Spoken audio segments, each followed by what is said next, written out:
Hello, and welcome to another episode of Neptune Novelties. I'm Hasti Amiri, I'll be your host.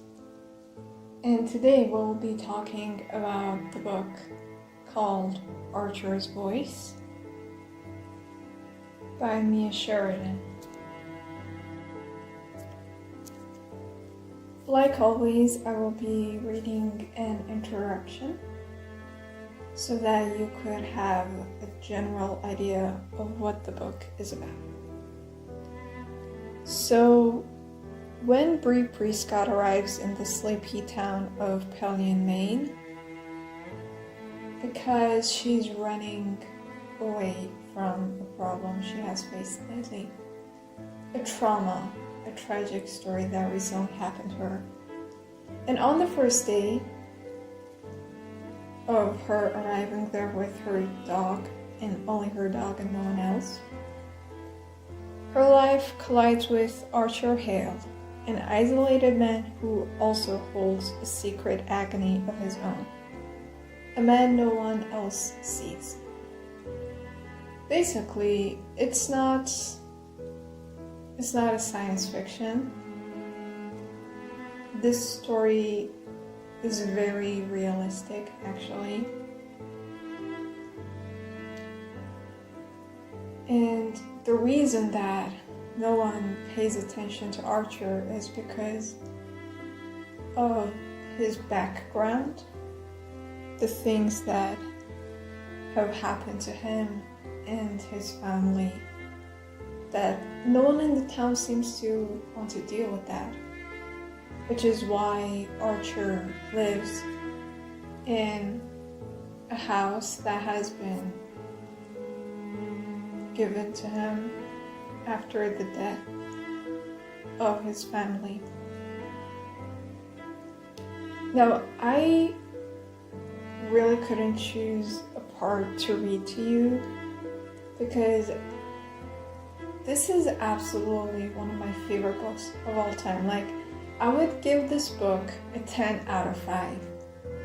Every single part of this book is so emotional, and I don't know, the way that this book changed me emotionally and mentally, it's just amazing. This book was like no other book that I read.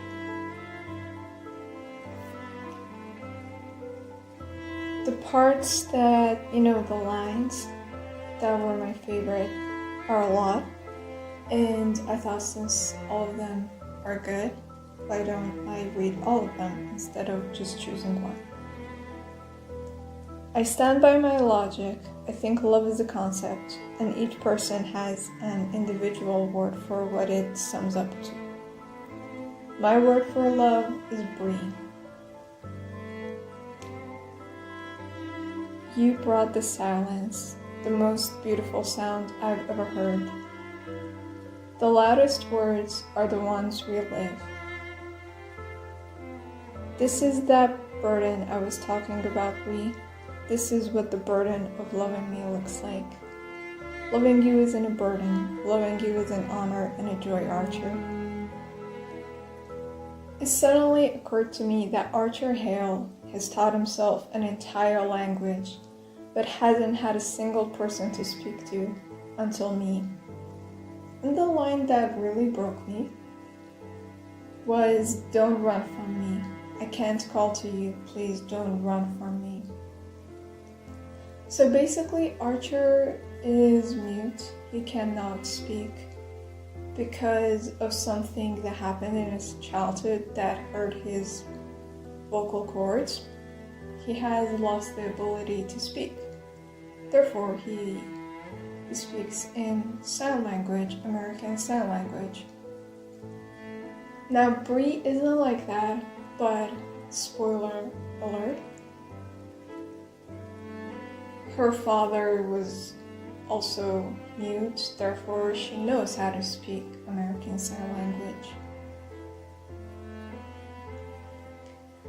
So, after the first interaction between Bree and Archer, she just notices something very special about him, and she tries to get closer to him, and she doesn't understand why no one else pays attention to him. And as the days go by, Bree and Archer, they become closer, because every single day Bree goes to his house and they just hang out. You know, there is no big gesture, nothing unrealistic, nothing. There is no pressure. It's just two souls learning each other and seeing how much that they needed to find this person. And then Bree starts to learn about Archer's childhood, which is really dramatic, and how Archer has no one but his cousin Travis, which is also the second book that I also enjoyed, but that's another episode. So the love journey of Bree and Archer, it just shows that when you truly want to stay with a person, the amount of things that you do, and especially towards the end, it also focuses about how Archer wants to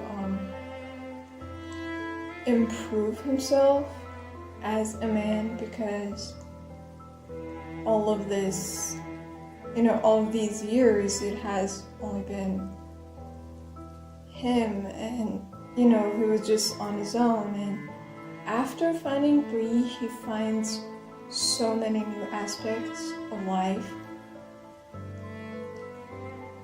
but to a certain level, he doesn't feel like he's worthy of Bree, which results in a couple of very, very emotional chapters.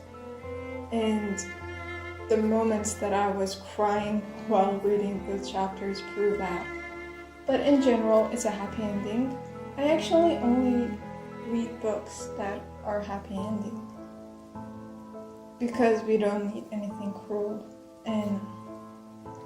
in the world that we choose to spend our time in. You know, the world of books, it's a whole new universe that we choose to enter, and I want all of my interactions in new universes to be good. So if you love a really emotional romance, Archer's Voice is absolutely a perfect choice. It's very soft, it's very peaceful, it's very calm, and I really think that it could give you a new voice. And, well, as it said in the book, the loudest words are the ones we live.